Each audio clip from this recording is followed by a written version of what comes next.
When Emery opened her eyes that morning, she probably expected coffee, the sin of fresh toast, maybe a lazy Sunday filled with small talk and background music. What she got instead was silence. No humming from the kitchen, no footsteps, no shower running, no me. The house was still, eerily still. It was the kind of stillness you only notice when something is wrong. Her fingers reached out for my warmth beside her, only to find cold sheets. And on the nightstand, a white envelope with her name in my handwriting. Inside, one thing, my wedding ring. No explanation, no yelling, no drama. Just the ring and the door already shut behind me. But that's the end. Let me take you to the beginning. My name is Carson. I'm 39. I'd built a stable, quiet life in Vermont. I ran my own carpentry business and kept to myself. I'm not the flashy type. I don't raise my voice. I don't believe in public arguments. And I certainly don't believe in staying somewhere I'm not respected. Emery, my wife of 11 years, used to be different. She had a calmness about her, like someone who could sit in a room and make everything feel less chaotic. I met her at a farmer's market in Montpelier. She was buying peaches. I remember because she said, "They're only good if they bruise easily. The soft ones are always the sweetest." We got married 2 years later under a maple tree with 30 guests. I built our dining table with my own hands. I carved her name under the edge where no one could see it but me. The cracks didn't come all at once. They came slowly, almost respectfully. A text she answered too quickly and then put face down. A weekend work retreat that didn't make sense because I know her company. They don't do retreats. The way she started getting home late, smelling like a cologne I don't wear. I asked once, gently, "You seeing someone?" She laughed. She kissed me and said, "Why would I do that? You've done everything right." But that's the thing, I never stopped trying. I remembered anniversaries. I asked about her day. I listened. I worked hard. I brought flowers home for no reason. I kept my promises. And yet, one night after she fell asleep early, I went downstairs to grab my jacket before locking up. Her phone buzzed on the counter. A message preview from a contact named Denver. Just that. Denver, not Dennis. Not Denise. It read, "Still thinking about last night. You're insane in that red thing. Same time Friday." I didn't touch the phone. I didn't need to. I didn't need pictures or recordings or a private investigator. I just knew. But I didn't storm in. I didn't wake her up. I didn't scream or cry. Instead, I walked back upstairs, looked at her sleeping like she hadn't just set fire to everything we built, and made my decision. Over the next 3 days, I sold every tool in my workshop. Quietly, I withdrew all the money I legally could from our joint accounts. I paid off the remainder of my truck loan, canceled subscriptions, and gave notice on the lease. I bought a one-way plane ticket to Juneau, Alaska, a place she always said was too cold and too quiet for her taste. She didn't notice a thing. Too busy texting Denver, I guess. And then came Sunday. I woke up at 5 a.m., took one last look at the life I built, packed only what mattered.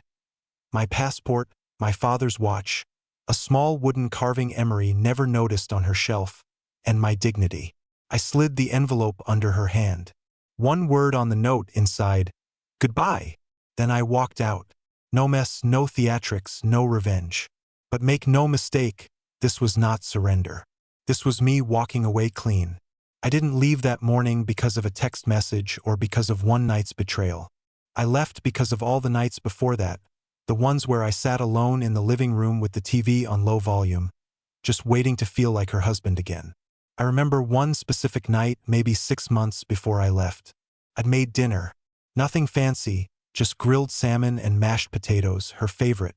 She came home late again, still in makeup, hair perfect, wearing a new coat I hadn't seen before. She kissed my cheek out of habit but never made eye contact. Said she had a migraine. Said she'd eat later. Said good night. That plate sat on the table for 3 hours. The candle burned down to the glass. The wine went untouched. And me, I sat there trying to convince myself that maybe this was just a phase, that people fall out of rhythm sometimes, that maybe I was overthinking it. But I wasn't. The next morning, I found a receipt from a restaurant she'd never mentioned. 2 entrees, 2 glasses of wine, 1 dessert with 2 spoons. She didn't explain it, and I didn't ask. That's when I realized something deep, something painful. She didn't even feel guilty anymore. That changes a man. Guilt is a signal. It tells you the person still has a conscience, still knows right from wrong. But when guilt dies, something else replaces it. Entitlement, coldness, distance. And that's what Emery had become. A cold stranger wearing my wife's face. I didn't know Denver. Never saw his face. Never heard his voice. Didn't need to. I didn't even care if it was emotional or physical. The betrayal wasn't in the act. It was in the silence. And how she shut me out of a house I helped build with my hands. And how she forgot that a marriage isn't just about moments. It's about effort. I was not perfect. I never claimed to be. I worked long hours. Sometimes I missed things, little things like an inside joke or a chance to dance in the kitchen. But I was present. I never gave up. And I didn't deserve to be invisible. There was this one time I offered to take her on a trip. Somewhere small, somewhere quiet, a cabin upstate, just the 2 of us. No distractions. She laughed. Not a sweet laugh, a cruel one. You and your silence. I'd rather spend 3 days in traffic than sit in the woods doing nothing. That's when I started noticing how loud the quiet really was. So when I left, it wasn't an escape. It was an evolution. I didn't slam doors. I didn't write some dramatic letter full of "how could use?" or "I gave you everything." I gave her what she gave me, a quiet exit. She would wake up in a house where nothing screamed, but everything was missing, especially me. And I knew she'd try to call. Maybe not immediately, maybe not even today, but she would, because the silence I left behind was louder than anything I could have said. But my number was gone. My email deleted. Our shared cloud wiped. I kept only what mattered. And you know what hurt the most? Not that she cheated. Not even that she lied. What cut me to the core was that she never even looked back. That told me everything. I don't think Emery ever really knew me. She married the surface of me, the version I gave to the world. Steady, quiet, reliable. The man who could fix a leaking roof in the pouring rain, carry a broken dog across ice, or stand in line for 2 hours just to buy her favorite pie from that bakery in Brattleboro. I was the one who stayed calm during storms, both the ones outside and the ones she started inside the house. And over the years, I think she mistook that calm for weakness. That's where she made her mistake. Because what she didn't realize is quiet men feel deeply. We just don't broadcast it. Every missed touch, every look she gave to her phone instead of to me, every moment she used silence as a weapon. I stored all of it. I didn't yell. I didn't slam doors. I watched. I remembered. There's a specific kind of pain that comes from realizing the person you'd planned your life with had already moved on emotionally long before you did. You start to feel like a ghost in your own home. And ghosts don't argue. They just haunt. The turning point came the night I overheard her on the phone. She thought I was asleep. I wasn't. I was lying on the far edge of the bed, eyes wide open, watching the ceiling while she tiptoed downstairs to take a call. Her voice wasn't nervous. It wasn't guilty. It was excited, whispering, laughing. And then I heard her say it. I don't think he even cares anymore. He's too numb. It's like being married to a shadow. That line stayed with me, not because it was cruel, but because it was true. She was right. I had become a shadow, but not because I didn't care. Because I was fading by choice, preparing, shifting, letting go. And in that moment, I decided to make her see the full man again. Not through confrontation, not through violence, not through rage, but through absence. You see, most people think silence is what happens when words are missing. But silence, real silence, is a decision. It's the loudest thing I had left. So I made a plan. Not revenge, just clarity. I liquidated everything I could quietly, legally. Closed accounts, cut ties, sold equipment. Changed the beneficiary on my life insurance to my niece. She's 10. She still believes in loyalty. I didn't say a word to anyone. I didn't hint at anything. I just faded deliberately. And the last week, I gave her every opportunity. I asked if she wanted to watch a movie. She said she was tired. I offered to cook. She said she'd already eaten. I asked how her day was. She shrugged and said, busy. So, I let her live inside her illusion until the morning it all ended. When I placed that envelope on her nightstand, I paused. Not out of doubt, but out of reflection. I wasn't just leaving a woman. I was burying a version of myself I had outgrown. The man who tolerated disrespect, who waited for crumbs, who confused endurance for love. And I left the ring not to be poetic, but to remind her of what she lost when she chose excitement over substance. She would wake up alone, surrounded by everything she thought she wanted, and realize she never asked herself what it would cost. She didn't just lose a husband. She lost a man who knew her silence better than her words. And I finally remembered who I was before her. She probably didn't notice it at first. Maybe she rolled over, reached for her phone the way she always did, checking messages before even stretching her arms. Maybe she smiled, expecting another good morning text from the man whose name I now knew. Or maybe, and I like to imagine this, maybe she felt something off the moment her fingers landed on the cold sheet next to her. That was the first change. The second was the silence. I'd always been up before her, humming faintly while brewing coffee, chopping fruit, feeding the dog. There was no humming, no coffee, no dog. The third change, the open closet. She used to hate when I left it open. Makes the room look sloppy, she'd say. But that morning, the door hung wide, exposing a half-empty row of hangers. The bottom shelf where I kept my boots, cleared. The drawer with the blue wool socks she always stole in winter, empty. The space was so clean, so quiet, it screamed. That's when she saw the envelope. She once told me handwritten notes were more romantic than flowers. So I gave her both, birthdays, anniversaries, random Tuesdays. She'd save them all in a little tin box in the drawer under the TV. She wouldn't be saving this one. It wasn't cruel. It wasn't angry. It just said, don't call. Don't look. Don't chase. I gave you everything except permission to disrespect me. And now I'm giving you peace. Mine. The ring stays. I don't. Underneath that note was the ring in a velvet pouch, placed next to the 2 theater tickets I bought 3 weeks ago. The ones I'd never given her because, by then, I already knew. But that was just the beginning. She made her way downstairs and found the living room stripped of every trace of me. The books I always kept by the armchair gone.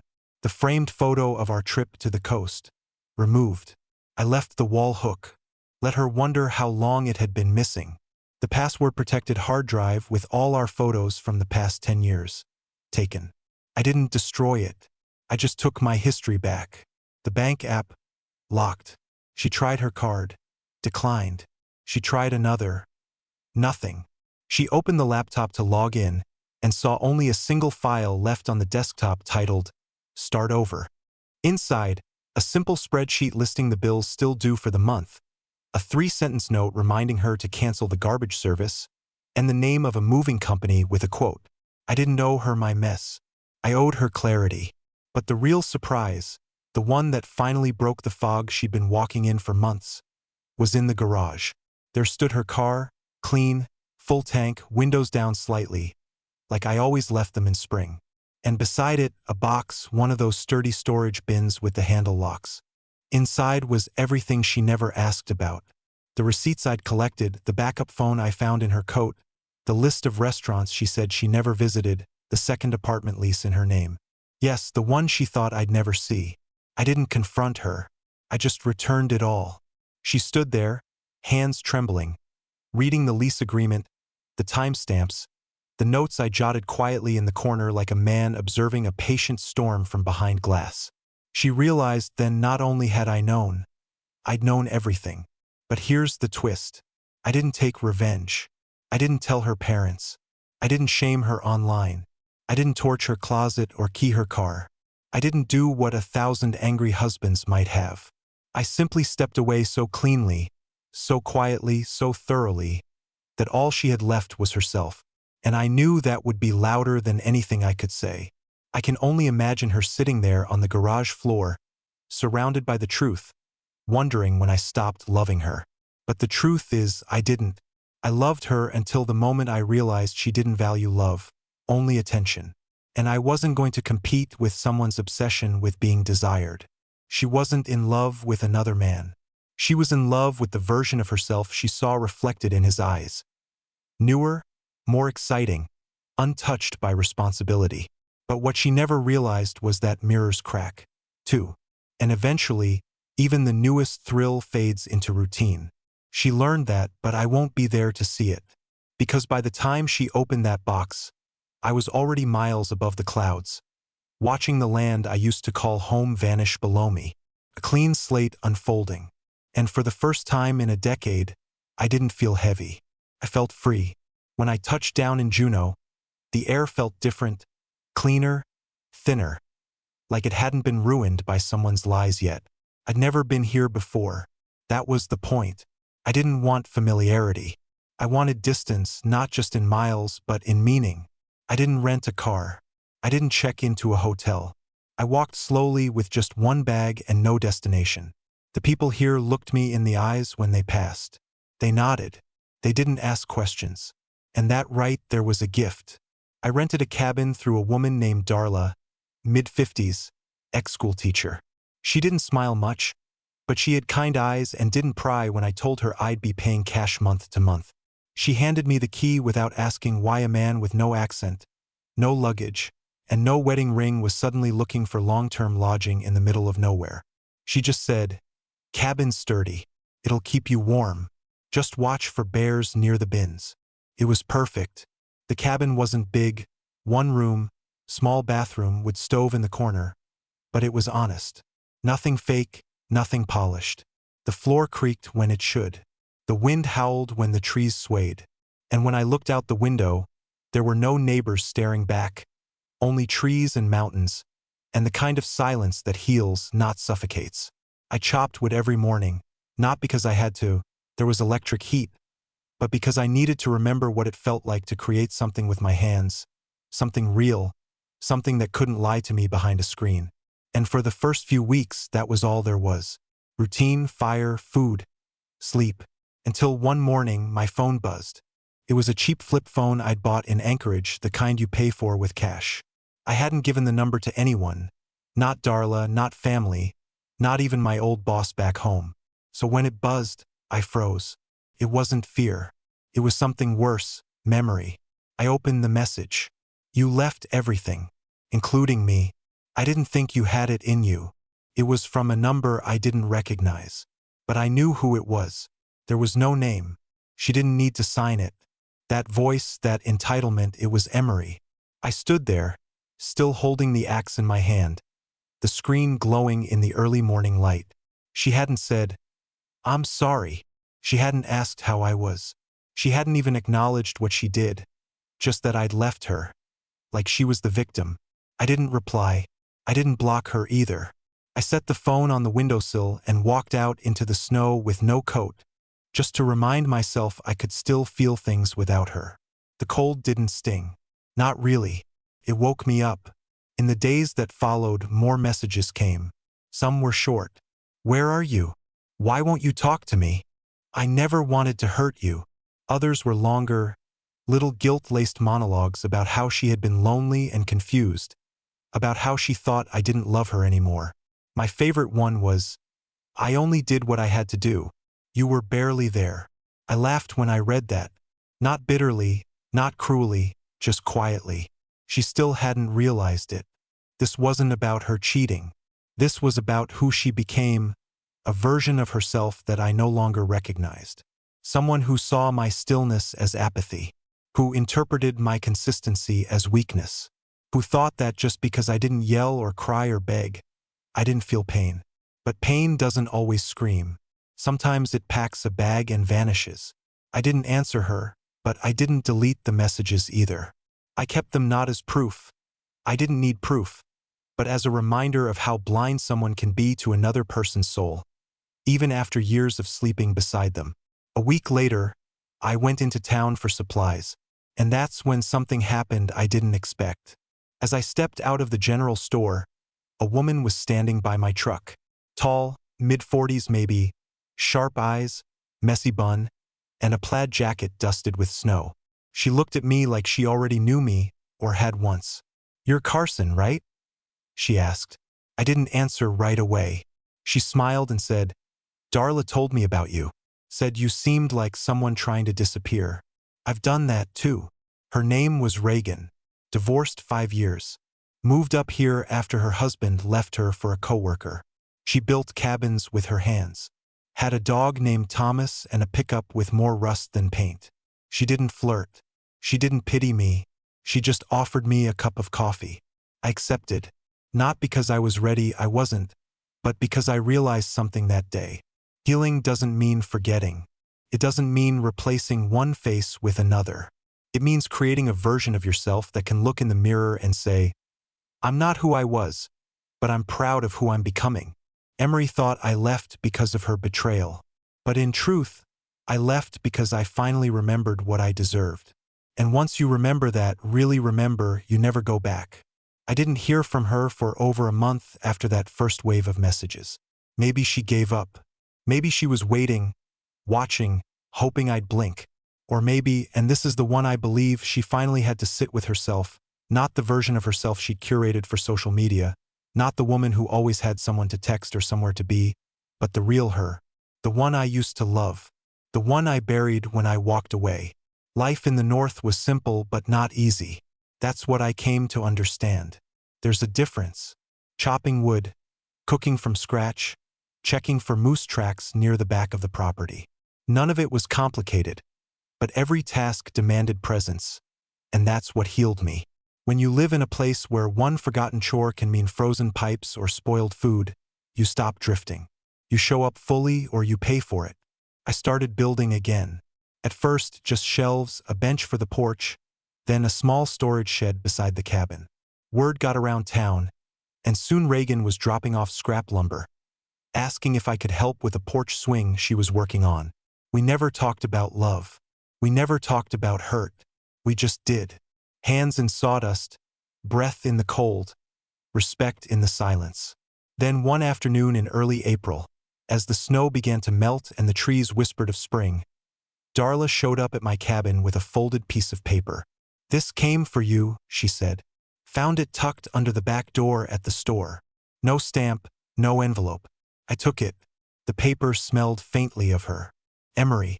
Lavender, coconut, some expensive perfume I'd stopped noticing years ago. There was no greeting. No, "Dear Carson." Just her handwriting. Steady, practiced, sharp. "You didn't just leave me. You made me question if I ever knew you. Was I really that blind? Or were you always planning your exit? I told my sister you disappeared. I told my friends you had a breakdown. But the truth is, I'm the one breaking. I thought I had all the power. I thought men like you don't leave. I was wrong. And I hate that you made me see it." I read it twice. Then I burned it, not out of anger, but because I wasn't going to carry her confusion anymore. I wasn't her therapist. I wasn't her mirror. And I wasn't coming back just because she realized I was gone. A few days later, something strange happened. A man pulled up in an SUV with out-of-state plates. He asked for directions to a hiking trail, but he kept glancing toward my cabin. I noticed a folder on the passenger seat with printed photos. My face was on one of them. I didn't say a word, just pointed him north and waited until the dust from his tires settled. That night, I locked the doors. Not because I was scared, but because I was done being found. Turns out, when someone realizes they can't control you, they try to understand you. And when they can't understand you, they hire someone who might. I changed my phone number again. Got a P.O. box in a different town. Started driving to get supplies from places where no one asked where I lived. But you can't live your whole life looking over your shoulder. And I wasn't going to let her steal my peace just because she couldn't sit with her choices.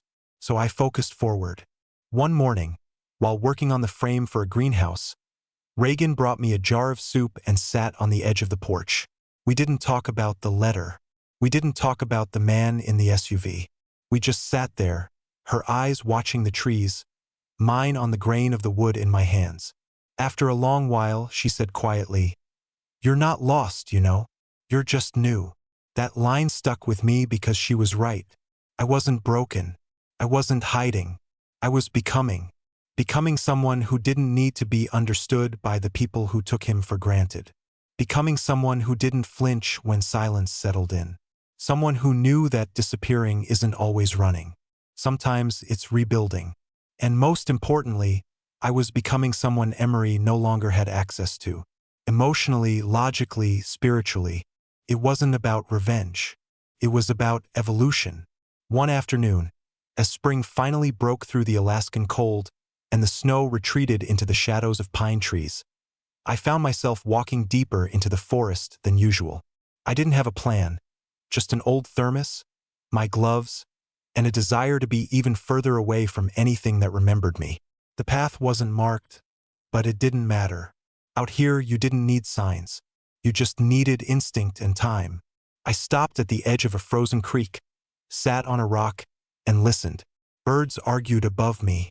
Branches cracked under melting snow. My breath, no longer fogging the air, moved quietly through the stillness. This place didn't ask me who I had been. It didn't care. That's what I'd grown to love most about it. No past could chase me here unless I invited it. But the past doesn't always knock. Sometimes it slithers in unnoticed. When I got back to the cabin, the front door was open. Not kicked in, not damaged, just slightly ajar. I froze. I hadn't told anyone where I lived. I'd moved twice since Reagan first helped me settle. The new cabin was smaller, more remote, tucked behind an abandoned ranger outpost with no address. I left no forwarding info, no footprints. My trail had been clean. So how? I stepped inside slowly. The air was undisturbed. Nothing stolen. No mess. But on the kitchen counter sat a small, sealed envelope with my name written in red ink. Not my full name, not Carson Whitmore. Just C. I didn't open it right away. I walked through every room, checked the windows, the doors. Everything was still locked from the inside. Then I came back and stared at that envelope like it was breathing. Eventually, I opened it. Inside, a single photo. It was old, taken maybe 2 years ago. A picture of me and Emery in our backyard, sitting in lawn chairs, beers in hand, a string of lights above us. She was laughing. I wasn't. I remember the moment. We'd had friends over that night, and she'd disappeared for almost an hour. When she came back, she claimed she'd gone to get more ice, but the cooler hadn't moved. Her phone had been buzzing the whole time. I'd noticed, and I'd said nothing. Not then. On the back of the photo, one sentence had been written in the same red ink. You looked like a stranger that night. I just didn't want to admit it. No signature, no threats, just that. I didn't know how to feel. I wasn't angry, not afraid, just surprised. Because the version of her that had sent all those guilt-laced texts, that had hired someone to find me, that had told her friends I was unstable, that woman wasn't the one who left this note. This felt human. It didn't change anything. I wasn't going to write back. I wasn't going to call. But I sat there with the photo in my hands, realizing something I hadn't admitted before. Somewhere inside her, maybe beneath all the denial and excuses and rehearsed righteousness, there was a sliver of the woman I fell in love with. The one who used to know when I was quiet because I was thinking, not brooding. The one who once held my hand without reason. The one who once whispered home into my chest. But recognition isn't redemption. A photo can't undo 1,000 unseen moments. A sentence can't rebuild a soul. Still, I didn't burn it. I placed it in a drawer, face down, not as a keepsake, but as a reminder that I hadn't imagined everything, that there had been something real once, but that it died the moment she decided her wants mattered more than our vows. That evening, Reagan stopped by. She didn't ask questions, but she noticed I was off. We sat on the porch sipping weak coffee, watching the sun barely dip below the horizon. I always thought disappearing was the hardest part, she said after a long silence. But it's not. It's the moments when someone tries to reach into your new life without asking permission. She was right. The hardest part isn't walking away. The staying gone when the echoes try to pull you back. That night, I wrote a letter not to Emery, to myself. I wrote down everything I'd learned in the last year. Every small act of survival, Every truth I'd ignored in the name of love. Every boundary I'd rebuilt with nails and sweat and stillness. And then I burned that because I no longer needed proof that I changed. I was living it. The snow finally disappeared that spring. Not just from the trees or the cabin roof. It melted from my shoulders, too. The weight of who I had been, what I'd endured, the choices I didn't make loudly enough. It all slipped away like runoff into the moss and dirt. I didn't notice the exact day it happened. That's how healing works. It doesn't shout. It whispers when you're ready. I spent most of May rebuilding a fence for an older couple down by the lake. They paid in firewood and fresh bread, and that felt like more than enough. On weekends, I helped Reagan set up a small workshop for her new project. Hand-carved furniture for hikers' lodges. I taught her how to sand corners without splitting the grain. She taught me how to breathe without expecting the silence to break. One morning, I walked out to the edge of the clearing, took off my boots, and stepped into the thawed grass. It was still cold, but it didn't bite like it used to. I stood there barefoot, eyes closed, not thinking of who I'd been or who she was or what I'd lost. I was just there, present, alive. And that's when it hit me. I didn't escape my old life because I was broken. I left because I refused to stay small. Too many people confuse staying with strength. They tell you that enduring pain is noble, that silence means peace, that marriage is about compromise, even if only one person is compromising. But here's the truth they never say out loud. Sometimes walking away is the most powerful form of love. The love you finally give to yourself. I don't miss the version of me that begged for attention with actions while she chased empty validation.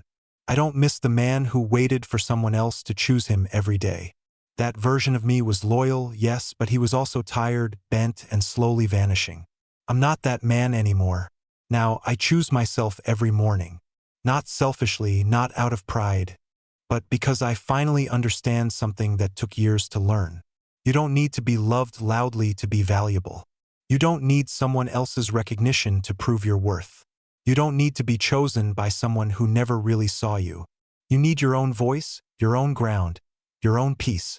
And once you have that, you never again accept less than what nurtures your soul. Emery taught me that, not through wisdom but through loss. I don't hate her. I don't blame her. I simply leave her behind. Not out of spite, out of evolution. The past can watch me from a distance if it wants. But it no longer has the right to follow me home. And if someone somewhere is reading this, sitting quietly with a heart full of doubt, wondering if it's too late to begin again, let me say this. It's not. Start over. Leave with nothing but your name if you have to. You'll find yourself in the silence you once feared. You'll rebuild in ways no one will ever understand. And one day, like me, you'll step outside barefoot, take a breath, and realize you're finally living in the home you built within.